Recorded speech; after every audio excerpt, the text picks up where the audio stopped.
So what do you understand by communication? क्या समझते हैं आप लोग? आप बताइए, फिर हम आगे चलते हैं।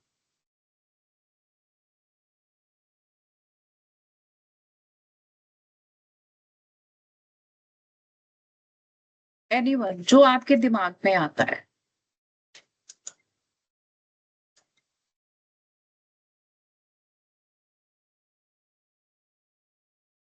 बताइए। गगन, आप बताओ। यस। कौन बोल रहा था? बताइए आप। What do you understand by communication? I think communication is the process of exchanging ideas, thoughts, information. Okay. और कोई बताएगा? और आप क्या समझते हैं कम्युनिकेशन से? बेटा, कोई और?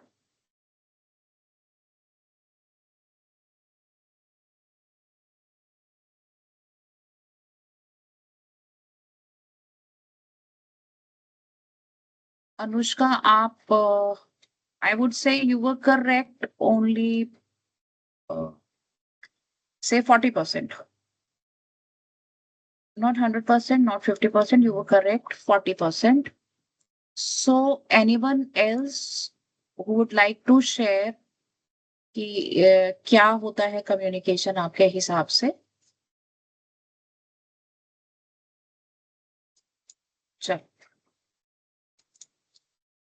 सो कम्युनिकेशन की, अगर हम बायोलॉजिकल कम्युनिकेशन की बात करते हैं, तो यहाँ पे कम्युनिकेशन, पहली चीज ये है कि कम्युनिकेशन केवल ऑर्गेनिज्म लेवल पे नहीं हो रहा है। कम्युनिकेशन, आपने सेल कम्युनिकेशन पढ़ा है सेल बायोलॉजी में, तो communication starts at the level of the intracellular level. Cell के अंदर भी अलग अलग ऑर्गेनेलीज आपस में कम्युनिकेट करते हैं। तो what is communication? It is action on the part of one organism और cell that alters the possibility pattern, the probability pattern of behavior in another organism or cell in a fashion adaptive to either one or both of the participants. जब हम feedback inhibition की बात करते हैं, आप लोगों ने बायोकेमिस्ट्री में, मैंने आपको कुछ एक एग्जांपल्स फीडबैक इनहिबिशन के मैंने आपको दिए हैं। तो what happens when the end product accumulates? It attaches to certain molecule or some receptive site in a cell organelle so that it stops the binding of the reactants. यही होता है ना कम्युनिकेशन में। तो जो एंड प्रोडक्ट है, अब वो एक मॉलिक्यूल है, अब वो मॉलिक्यूल जाकर के किसी रिसेप्टर साइट पे अटैच हो गया, so that the production stops there. तो ये एक सेल के पार्ट पे एक ऐसा चेंज हो रहा है जिसके कारण से दूसरा सेल उस प्रोडक्शन को बंद कर रहा है, या within the same cell also the production is being stop. So this is, communication is nothing but exchange of signals. जो सिग्नल एक्सचेंज हो रहा है उसकी वजह से गिवन सेल का या ऑर्गेनेली का या ऑर्गेनिज्म का कुछ बिहेवियरल चेंज आता है, उसका जो रिस्पॉन्स है वो बदल जाता है। That means it is a communication. यहां तक आप लोग की समझ में आ गया? अब यहाँ पे जो अडेप्टिव चेंज Yes, है ma'am. उसमें, अडेप्टिव का क्या मतलब है कि ये जो सिग्नल या रिस्पॉन्स है, ये हम इसको जब अडेप्टिव कह रहे हैं तो that means somewhere natural selection comes into play. What is natural selection? Natural selection is the selection of the most favorable traits by the nature so that the organism is able to survive better in the given environmental conditions. ये Darwin का सिद्धांत है, आप लोगों ने पढ़ा है evolution में, है ना? सो अडेप्टिव इज कि ये कहीं ना कहीं It is under the influence of natural selection. That means it is adaptive behavior.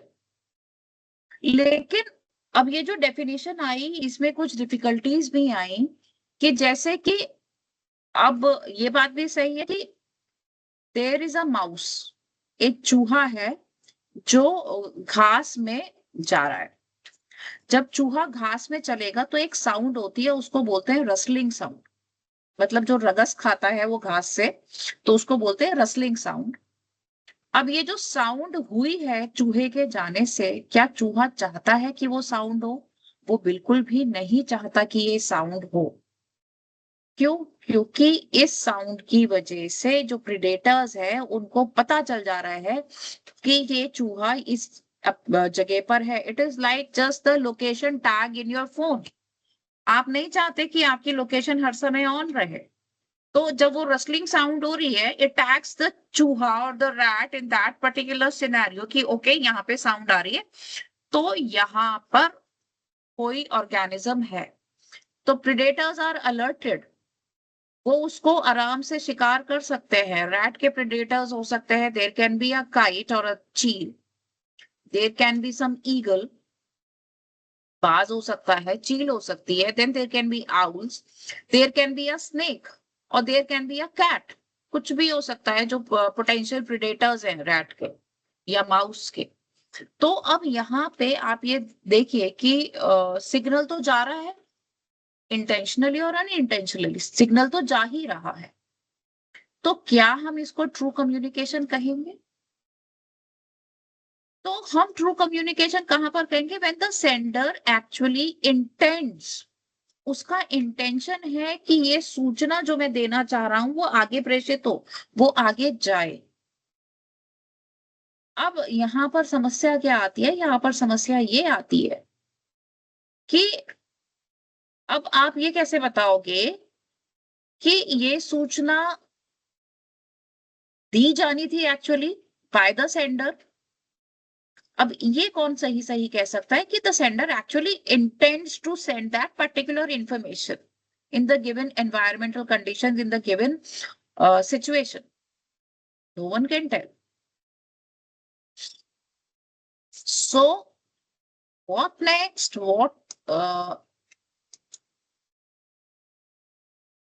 Smith ने अब इस चीज को दूर करने के लिए कि ये जो कंफ्यूजन है कि सेंडर चाहता था या नहीं चाहता था, इस चीज को छोड़ा उन्होंने।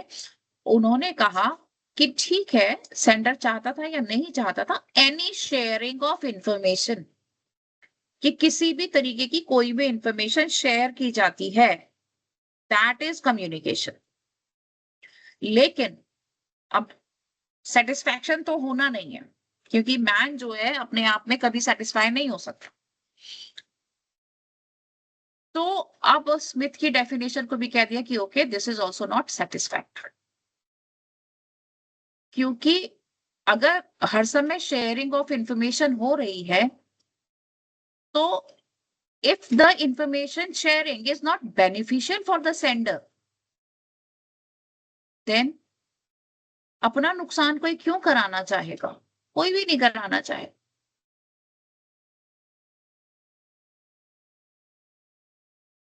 तो जैसे कि कई बार क्या होता है कि कोई अगर चिड़िया के घोंसले में बच्चे हैं या अंडे हैं, तो जब प्रिडेटर बहुत पास आ जाता है तो वो क्या करती है कि वो ब्रोकन विंग, एक डिस्ट्रैक्शन यूज करते हैं बहुत से बर्ड्स।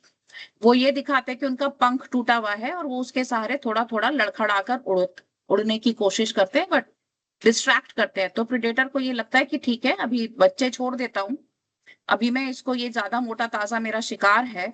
और जब वो सफिशिएंट डिस्टेंस पे आ जाता है प्रिडेटर, तो वो एकदम फुर से उड़ जाती है चिड़िया।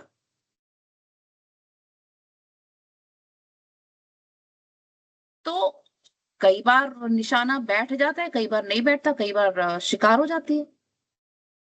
तो अब यहाँ पे sender is not benefited actually, it may or it may not be benefited by the sharing of this information. So there is a lot of confusion regarding the definition of communication so Slater ने 1983 में उन्होंने communication को किस तरीके से define किया? The transmission of a signal from one animal to another such that the sender benefits on average from the response of the recipient. इसका मतलब क्या हुआ? इसका मतलब ये हुआ, just give me a second.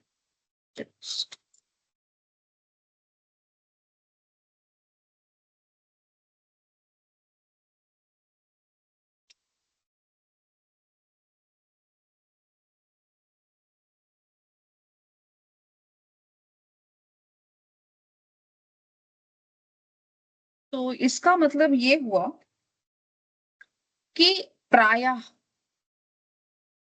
On an average जब हम बात कर रहे हैं तो प्रायः होता क्या है कि जो इंफॉर्मेशन शेयरिंग हुई है, अगर उसमें सेंडर को कुछ फायदा हो रहा है तब तो आप उसको ट्रू कम्युनिकेशन मांगेंगे।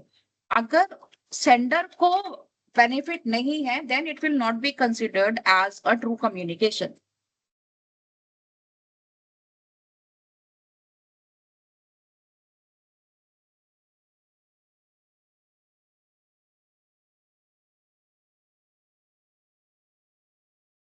So if we plot this in a table, we have the sender value of information and the receiver value of information। मतलब कि सेंडर के लिए क्या वैल्यू है इंफॉर्मेशन की और रिसीवर जो है उसके लिए क्या वैल्यू है इंफॉर्मेशन की। अगर पॉजिटिव है सेंडर के लिए और रिसीवर दोनों के लिए then it is considered as a true communication. If the sender value of information is positive मतलब सेंडर के लिए बेनिफिशियल है लेकिन जो रिसीवर है उसके लिए 0 या नेगेटिव है then it is known as manipulation और डिसीट, कि आप अपनी सूचना दे रहे हैं सामने वाले को उसको अपने जाल में फंसाने के।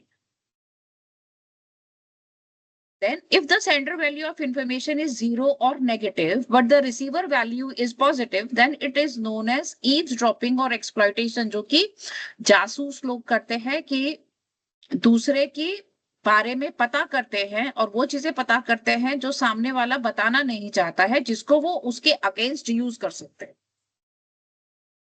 So this is eavesdropping or exploitation. Then if the value of the information shared is 0 or negative for both the parties, for the sender as well as the receiver, then it is known as ignoring or spite.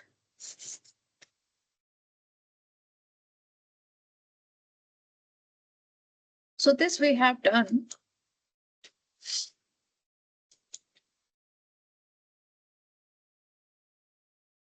अच्छा, अब जो deceit है किसी भी population में, deceit जो है मतलब अगर मान लीजिए कोई एक झूठा है, एक ग्रुप में कोई एक झूठा है, एक बार वो उल्लू बनाएगा, 2 बार उल्लू बनाएगा, तीसरी बार लोगों को पता चल जाएगा कि ये हमेशा झूठ बोलता है।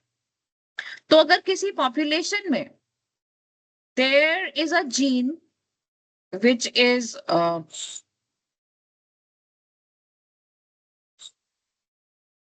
कैपिटल A जो कि ये जो डिसीविंग कैरेक्टर है इसको डिफाइन कर रही है। And for certain some generations this the members with this gene capital A are more successful. तो होता क्या है कि जो ज्यादा सक्सेसफुल होगा उसकी ब्रीडिंग रेट ज्यादा होगा, ब्रीडिंग रेट ज्यादा होगा तो चांसेस आर कि ये जीन जो है पॉपुलेशन में स्प्रेड हो जाएगा। जब स्प्रेड हो जाएगा मतलब कि सारी की सारी पॉपुलेशन जो है झूठों की हो जाएगी। जब सभी लोग झूठे हैं तो कौन किसको धोखा देगा? ठीक है, तो gene A will become fixed in that population but now they will not be deceived क्योंकि उन्हें पता है कि मतलब चोर चोर की तरह सोचता है, वो वाली बात आ जाती है। अच्छा, अब एक और चीज है कि जो सिग्नल है उसको ये माना जाता है कि ये ऑनेस्ट सिग्नल है if it is costly to produce. जो हमने ब्रोकन विंग वाला एग्जाम्पल पीछे देखा था, it was costly to produce because it could cost the bird its life. उसकी जान खतरे में है ऑलरेडी। अगर वो ब्रोकन विंग उसका एक्चुअली है या नहीं है, वो नहीं उड़ पाती टाइम पे, तो it is costly to produce. तो ये माना जाता है कि ऐसे सिग्नल्स जो कॉस्टली है प्रोड्यूस करने में, जिनकी एक अपनी अच्छी खासी कॉस्ट है, they are deemed to be honest, माना जाता है कि ये सही है।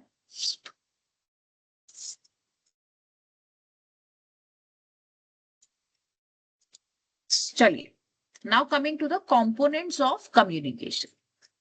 There are several components of communication. उसमें सबसे पहला जो कंपोनेंट है दैट इज द सेंडर। मतलब कि there has to be one sender. कोई मेंबर हो ग्रुप का या दूसरे ग्रुप का या दूसरी स्पीशीज का जो सिग्नल भेज रहा है, that is the sender. Components of communication is important for your internal point of view as well as the external exam. ठीक है, कम्युनिकेशन पे एक ना एक सवाल जरूर आता है। सो पहला कंपोनेंट है सेंडर, जो कि सिग्नल दे रहा है। दूसरा कंपोनेंट है रिसीवर, जो सिग्नल रिसीव कर रहा है या जो इससे अफेक्ट हो रहा है। तीसरी चीज है channel. Channel is the pathway of passing the signal. That means channel can be air, channel can be water, it can be land. जिस मीडियम में सिग्नल ट्रैवल कर रहा है, अगर ऑडिटरी सिग्नल है, it will travel in air और in water और on land. ठीक, अगर विजुअल सिग्नल है तो आपका विजन है, आप किस मीडियम में है वो डिफाइन करेगा। तो ये हो गया channel. Then there is noise. कोई भी एनिमल अपने एनवायरनमेंट में अकेला नहीं होता है। कोई भी एक्टिविटी ऐसी नहीं होती नेचुरल प्रोसेस में कि वो अकेली चल रही है अपनी गिवन उसमें। जब हम गिवन कंडीशंस की बात करते हैं, दैट मीन्स कि बैकड्रॉप में कुछ ना कुछ बहुत कुछ चल रहा है। मैं आपको पढ़ा रही हूँ, आपके घर में कुछ एक्टिविटी चल रही है, मेरे घर में कुछ एक्टिविटी चल रही है। तो जो बैकग्राउंड एक्टिविटीज जो भी चल रही है, all these activities are noise, जिनका उस सिग्नल के आदान प्रदान से कोई लेना देना नहीं है। Everything outside that signal is noise. ये चीज आपकी समझ में आ गया कि नॉइज क्या है? जो सिग्नल इन क्वेश्चन है, उसके अलावा जो भी कोई एक्टिविटी चल रही है, that is noise. Then what is the context, कि किस सेटिंग में कोई सिग्नल भेजा गया है। क्योंकि किस कॉन्टेक्स्ट में बात क्या कही गई है, उसके हिसाब से बात का मतलब बदल जाता है। ठीक है ना? तो क्या सेटिंग है, किस सेटिंग में सिग्नल भेजा गया है, वो बहुत इंपॉर्टेंट है। देन द सिग्नल इटसेल्फ, जो इंफॉर्मेशन उस सिग्नल में है। The stimulus which is transmitted is an important component of communication. Then the code. Code में there are different sets of languages जिसमें कि सिग्नल का आदान प्रदान हो सकता है। अब ये कोड केमिकल कोड भी हो सकता है, अगर हम बात कर रहे हैं सेल्यूलर लेवल पे, mRNA की फॉर्म में हो सकता है, जहाँ पे प्रोटीन सिंथेसिस होगा। It can be in the form of some chemical substance. It can be in the form of some smell. So code is the complete set of languages. It can be in the form of facial expressions. Code कुछ भी हो सकता है। अगर आप एक simple sentence बोलते हैं, तुम आ गए, कितने वर्ड्स हैं इसमें? 3। सिंपल सेंटेंस है। अगर आप नॉर्मली बोल रहे हैं, अब यहाँ पे कोड आप देखिएगा, signal is the same, question is the same, तुम आ गए। अगर आप नॉर्मली बोल रहे हैं तो एक स्टेटमेंट है, आप उसको दूसरी तरीके से बोलिए। जब आप क्लास में लेट आते हैं तो हम एक फ्राउन के साथ एक हमारी यहाँ पे थ्योरी चढ़ जाती है कि अच्छा तुम आ गए, मतलब आई एम नॉट हैप्पी कि यू आर कमिंग लेट। ठीक, if you are waiting for someone and finally that person arrives, you will be happy, तुम आ गए। So this is the code. Code lies in the way you speak or your expressions. ठीक है, तो signal and code are two different things. इस चीज को आप देखिए, बिल्कुल सिग्नल अलग चीज है, कोड अलग चीज है। कोड इज द सेटिंग और द लैंग्वेज या सेट ऑफ सिंबल्स और the set of languages that are used. अब लैंग्वेज में केवल ये नहीं है कि जो हम बातचीत करते हैं, नहीं, उसके साथ इमोशंस हैं, उसके साथ आपके जेस्चर्स हैं, उसके साथ आपके एक्सप्रेशंस हैं, they all form the code. Then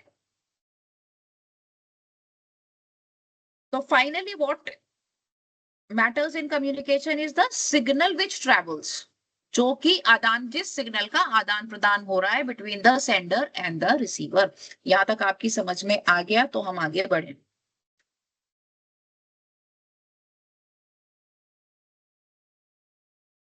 Yes, ma'am.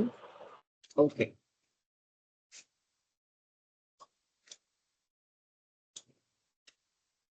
सो अभी हमने करे components of communication, now we will be doing the characteristics of a communicative act. तो what can be the characters और what are the characters of a communicative act? सबसे पहला है message. Message is what the signal encodes, जो भी signal गया है उसके अंदर क्या चीज कोडेड है, that is the message. It will describe the state of the individual, मतलब जिसने इंफॉर्मेशन भेजी है, जिसने सिग्नल भेजा, उसके बारे में सब कुछ बताएगा ये मैसेज। उससे पता चलेगा कि जो भेजने वाला है वो एंशियस है, उसको एंजाइटी हो रही है, या कोई अडल्ट मेल है अपनी ब्रीडिंग कंडीशन में, और या कोई ऐसा एनिमल है जिसने अभी अभी प्रेडेटर देख लिया और वो अपने ग्रुप को अलार्म करने की कोशिश कर रहा है। So that all comes under message. Then the meaning. अब मीनिंग जो है दशा और दिशा के हिसाब से बदल जाता है। What do I mean by this? किसी भी मैसेज में जो मीनिंग है वो केवल इस चीज के ऊपर डिपेंड नहीं करता कि कहने वाला क्या कह रहा है या मैसेज भेजने वाले की क्या मंशा थी, वो इस चीज के ऊपर भी डिपेंड करता है कि सुनने वाले ने उसको कैसे सुना या ग्रहण करने वाले ने उसको किस प्रकार से ग्रहण किया, किस एंगल से देखा। तो और तो ये जो मीनिंग है वो it will differ from receiver to receiver. ऐसा मैं क्यों कह रही हूं? इस पिक्चर को देखिए कि क्या है इस पिक्चर में, if anyone can describe.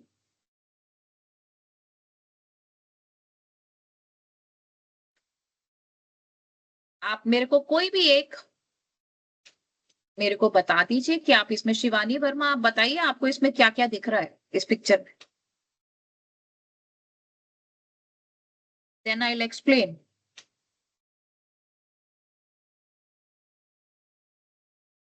Ma'am एक शिवानी बर्ड है जो हाँ सिग्नल दे रही है और अदर जो बर्ड दिखाई दे रही है वो उसको अपने अकॉर्डिंग रिसीव कर रही है। हाँ, तो कौन सा बर्ड है जो बीच में बर्ड है, वो कौन सा है? ये क्या है ये बर्ड? ये नहीं पता। कहाँ रहती हो भाई शिवानी तुम? कहाँ रहती हो? लोकेलिटी पूछ रही हूँ बच्चे में तुम्हारी। मैम किला परीक्षितगढ़। वहां पे तुम्हें गौरैया नहीं मिलती हैं? है मैम, पर नाम याद नहीं आ रहा था। चिड़ा चिड़ी? देखिए मैम, बट नाम याद नहीं आ रहा था। चलिए, so this is a male passer domesticus. ठीक है, अब ये ब्रीडिंग फेज में है, मान लेते हैं कि ब्रीडिंग फेज में है, और ये अपना अपना चहचहा रहा है, ये अपना गाना गा रहा है।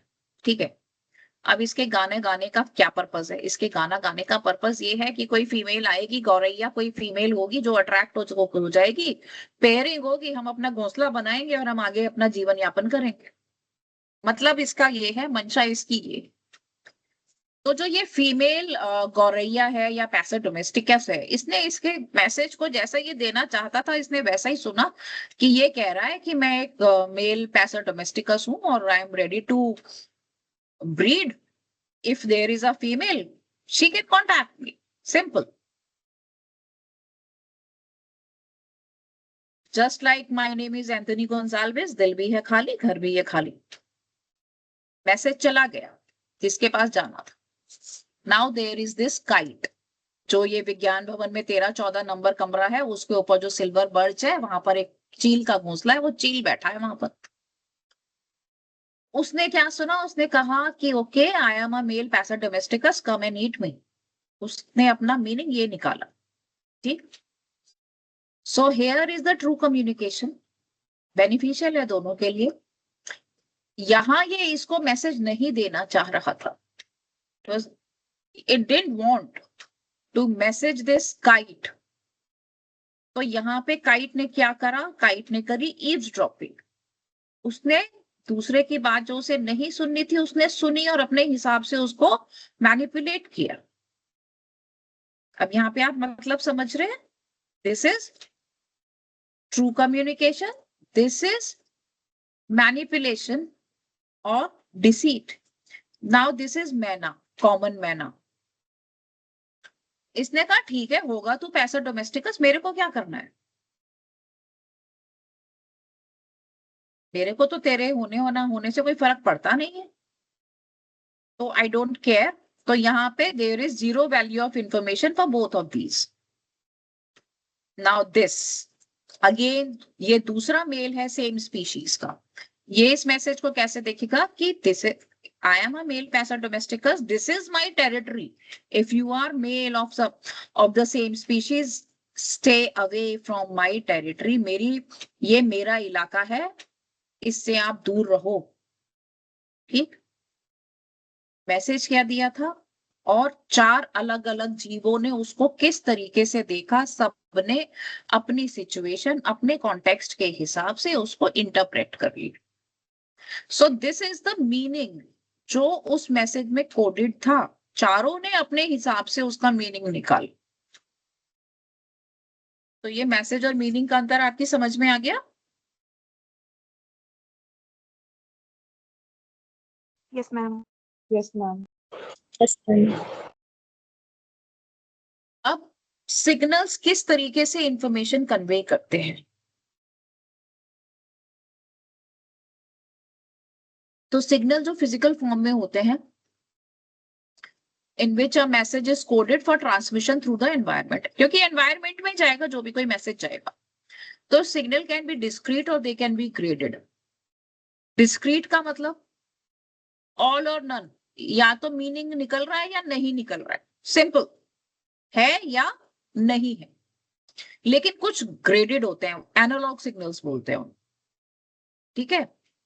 जैसे कि एक्विड्स, एक्विड्स होते हैं हॉर्सेस, जेब्रा, डोंकी, एसेस, ये सब एक्विड्स, एक्वाइन फैमिली में आते हैं ये, ठीक।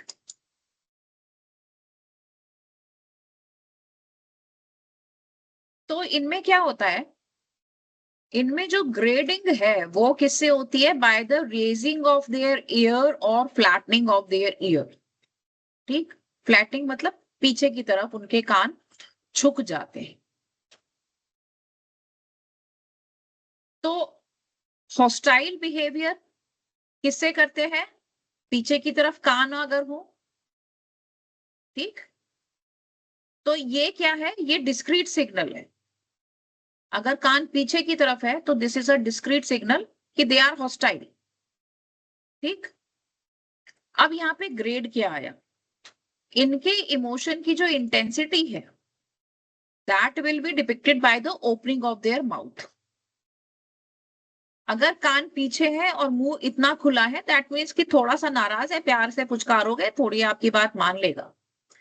इतना खुला है तो मॉडरेटली नाराज है आपसे, इतना खुला है तो इसका मतलब बहुत नाराज है आपसे, उसके आसपास बिल्कुल मत जाइए, बिल्कुल दुलत्ती झाड़ेगा और आप दूर जाके पड़े। सो अब इस सिग्नल में व्हेन द एक्वेड और the zebra is showing it's hostility, और अगर इसके कान खड़े हैं इसका मतलब दिस इज वेरी हैप्पी, कि घोड़ा जो है या जीब्रा जो है बड़ा खुश है आपसे। तो फ्लैटनिंग ऑफ ईयर्स और raising of years is a discrete signal जो उसके मूड के बारे में बता रहा है कि या तो खुश है या नाराज। But the opening of mouth, that is a graded signal or the analog signal, because it defines the intensity of some another signal, कि it is hostile or it is happy or pleased. So here you have discrete signal, ear position, graded signal, opening of the mouth. This is hostile, this is happy.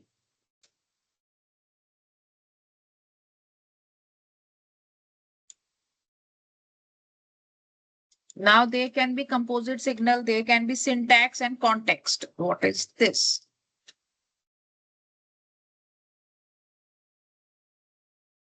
Composite signal, syntax and context. अधिकतर species में 20 से 40 अलग अलग displays होते हैं, और जो कि बहुत सारे तरीकों में they can be different, they can be same.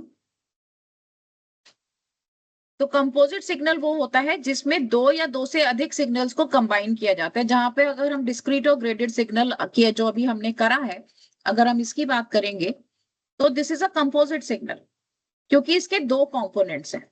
किसी सिग्नल के दो से अधिक कंपोनेंट भी हो सकते हैं, बट हम इजी लेकर के चल रहे हैं कि यहाँ पे इस सिग्नल के दो कंपोनेंट्स है, तो this is a composite signal.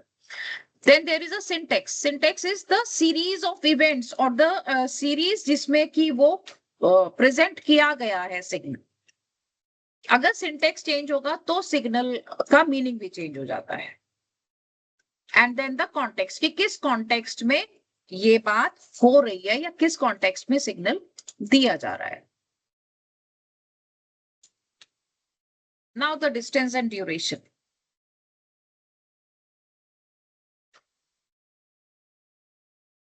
Distance और ड्यूरेशन जो है वो बहुत इंपॉर्टेंट होती है सिग्नल्स में। For example, for a visual signal, किसी भी ऑर्गेनिज्म की एक सीमा होती है जिस सीमा तक वो देख सकता है, उसका एक नियर विजन होता है, एक फार विजन होता है, कि मैक्सिमम कितनी दूरी तक देख सकता है ना। तो जो विजुअल सिग्नल्स हैं वो बहुत ज्यादा दूरी वाले सिग्नल्स आप परसीव नहीं कर सकते हैं।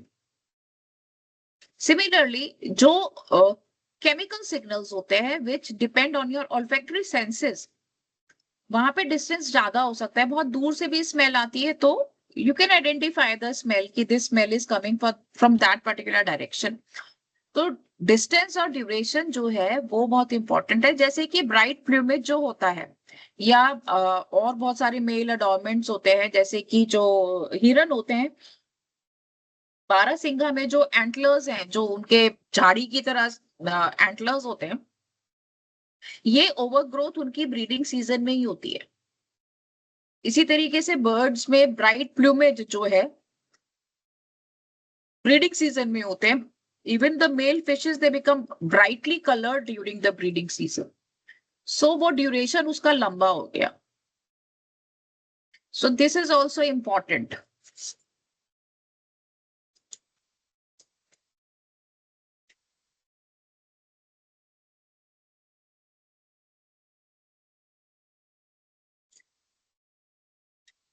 तो इंफॉर्मेशन में कोई एडिशनल इंफॉर्मेशन भी जा सकती है। Additional information by changing the syntax. Syntax is the sequence. जो मैसेज है उसमें अगर उस मैसेज को आप दो तीन पार्ट्स में ब्रेक कर सकते हैं, तो उन पार्ट्स की अगर सीक्वेंस चेंज कर दी जाए, दैट इज द सिंटेक्स। कि आपने सिंटेक्स चेंज करके उसमें उसका मीनिंग बदल जाता है। एंड अलग अलग सिग्नल्स के अलग अलग मीनिंग हो सकते हैं कॉन्टेक्स्ट के हिसाब से। फॉर एग्जाम्पल, एक लायन का रोर है, लायन इज द शेर, शेर का अगर रोर है तो उसका फंक्शन क्या हो सकता है? उसका फंक्शन हो सकता है कि जो नेबरिंग प्राइड है, जो एक फैमिली है that is known as pride, उसमें एक मेल होगा, 2-3 फीमेल होंगी, उसके कब्ज होंगे, ठीक है? तो it can function as a spacing device for the neighbouring prides, जो उसके पड़ोसी जो प्राइड है उसको कहे, उसके लिए मीनिंग हो सकता है कि भाई ठीक है, आप मेरी टेरिटरी से थोड़ा दूर रहिए। जब दो मेल्स में अग्रेसिव फाइट हो रही है तो वो एक अग्रेसिव डिस्प्ले का काम भी करती है ये रोर। और इसी तरीके से बर्ड्स में है, उनका जो सॉन्ग है, एक तो उनकी टेरिटरी बता रहा है कि ये मेरी टेरिटरी है, दूसरा फीमेल को अट्रैक्ट कर रहा है। सो अलग अलग कॉन्टेक्स्ट में अलग अलग मीनिंग है। Then there is meta communication. Meta communication is the communication about communication, मतलब जो एक्चुअल मैसेज है उससे पहले जो बिहेवियर है वो बता रहा है कि आगे आने वाला बिहेवियर जो है वो क्या होगा।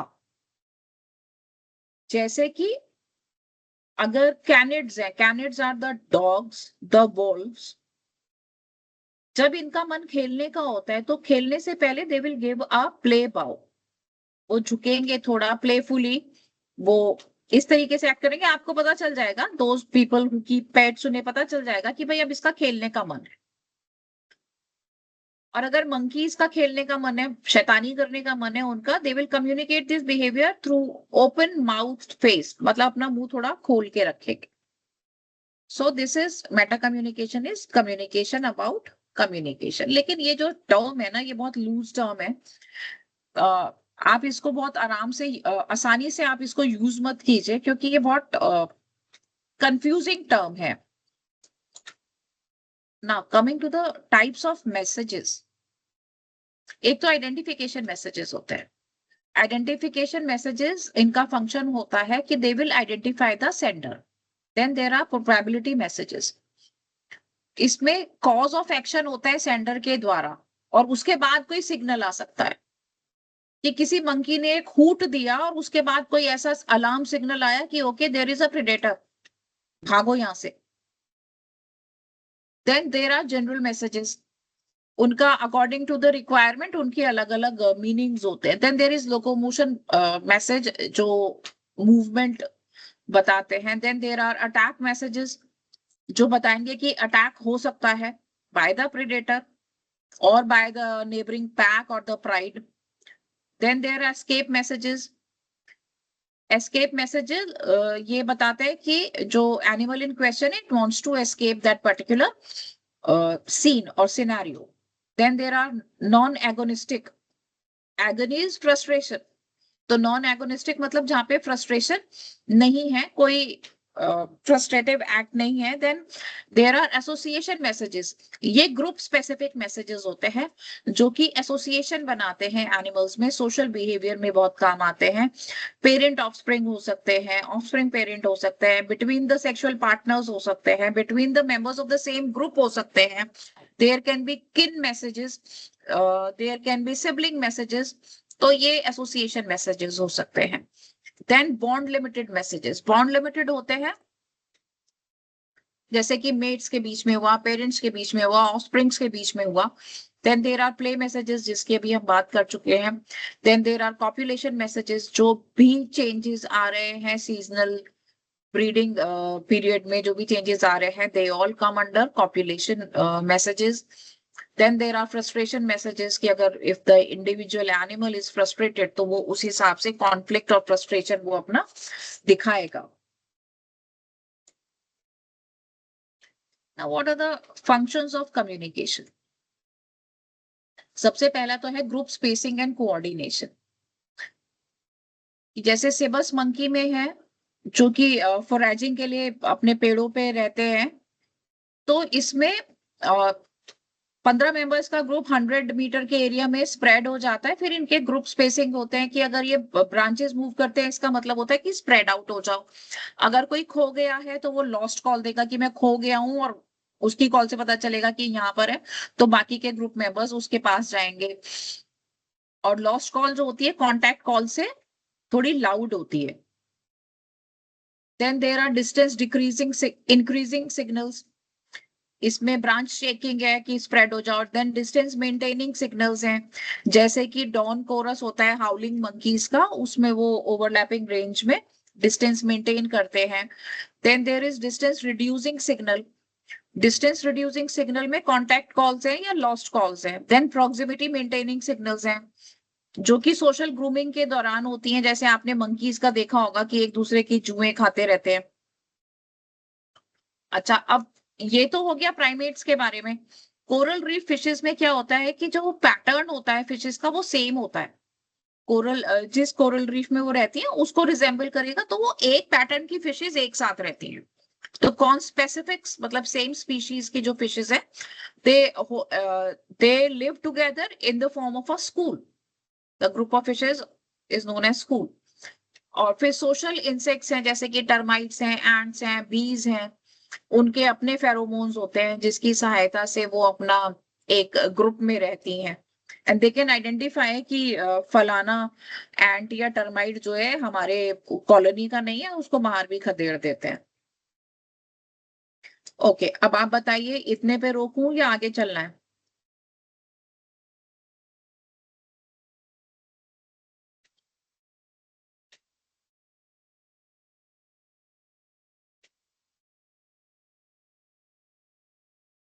Then there are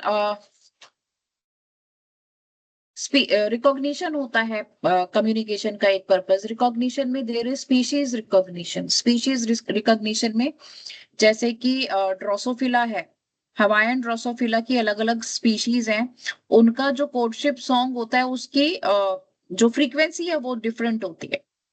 so the Drosophila will mate with the female Drosophila will mate with the Drosophila of their own species only because of the frequency of the courtship song। क्योंकि जो उनकी insects में जो song है वो उनकी wings की vibration से प्रोड्यूस होता है, तो अलग अलग स्पीशीज के विंग्स की वाइब्रेशन का जो फ्रीक्वेंसी है वो डिफरेंट है। So then there is deem recognition. जो बर्ड्स हैं बहुत बड़े एरिया में स्प्रेड आउट है, बट जैसे यहाँ पर थोड़ी थोड़ी दूरी पे बोली थोड़ी थोड़ी चेंज हो जाती है, सेम इनकी डीम्स में भी थोड़े थोड़ा डायलेक्ट चेंज होता है। तो बर्ड्स विल रिकॉग्नाइज कि ये हमारी पॉपुलेशन वाला बर्ड है, सेम स्पीशीज है बट ओके, बट ये दूसरी डीम का है, तो they will not respond to that particular male. Then there is class recognition. Class recognition जो होती है वो सोशल इंसेक्ट्स में होती है, सोशल ग्रुप्स में होती है। जैसे मंकीज में जो अल्फा मेल होता है, मतलब कि जो ग्रुप का लीडर होता है, अल्फा मेल मंकी जो होता है वो थोड़ा ज्यादा हेल्दी होता है, स्टर्डी एंड स्टाउट, एंड उसकी जो टेल होती है पीछे से सिग्मोइड कर्व, इस तरीके से एक सिग्मोइड कर्व लिए होती है। So it identifies the class of that particular monkey. इसी तरीके से क्वीन जो होती है बी हाइव में, इट रिलीजेस सर्टेन फेरोमोन्स, उसका साइज थोड़ा बड़ा होता है, इट कम्युनिकेट्स द लीडरशिप। तो क्लास रिकॉग्निशन एक बहुत इंपॉर्टेंट चीज है। Then there is neighbour recognition. जो टेरिटोरियल एनिमल्स होते हैं they identify their neighbour from, मतलब अगर कोई सर्कुलर टेरिटरी है and they have there neighbour, तो अपने लेफ्ट वाले नेबर की आवाज अगर राइट साइड से आएगी तो वो उसको इंट्रूडर मानेंगे, because they recognise that particular sound from the left side, they don't recognise that sound from the right side. तो अगर आवाजें रिकॉर्ड करके आप प्ले करते हैं तो वो उसको इंट्रूडर समझेगा अगर आपने गलत जगह पर उसको रख के प्ले किया।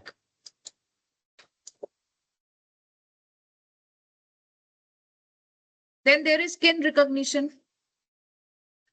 जैसे कि कल हम बात कर रहे थे अमेरिकन फ्रॉग्स के बारे में कि किन रिकॉग्निशन कैसे है. They identify the smell of their pool or pond in which they were bred. तो जितने भी frogs और वो उसमें ब्रीड हुए हैं, they will identify them as their kin. क्योंकि वहां पे chemical, auditory और visual cues हैं. Then there is individual recognition. जैसे zebra में जिस तरीके से हम लोग के फिंगरप्रिंट्स बिल्कुल डिफरेंट होते हैं, किसी भी दो इंडिविजुअल के फिंगरप्रिंट्स मैच नहीं करते, same is the case with zebra. They different individuals, they have different stripes. किसी भी दो ज़ीब्रा की स्ट्राइप्स मैच नहीं करती हैं. And even the songs of the birds, although they are species specific, एक स्टीरियोटाइप बिहेवियर है या इंस्टिंक्टिव बिहेवियर है वहां पर, लेकिन फिर भी कुछ पर्सनल नोट्स हर मेल के अपनी स्पीशीज के अलग होते हैं. So it leads to individual recognition. Next function of communication is the reproduction. तो रिप्रोडक्शन में फॉर एग्जाम्पल आपने मोर नाचते हुए देखे होंगे, it is to attract the female. तो whatever behavior precedes the copulatory act, जो भी displays हैं, they will aid in reproduction. I think I should stop here for today. रुक जाऊं या कंटिन्यू करूं?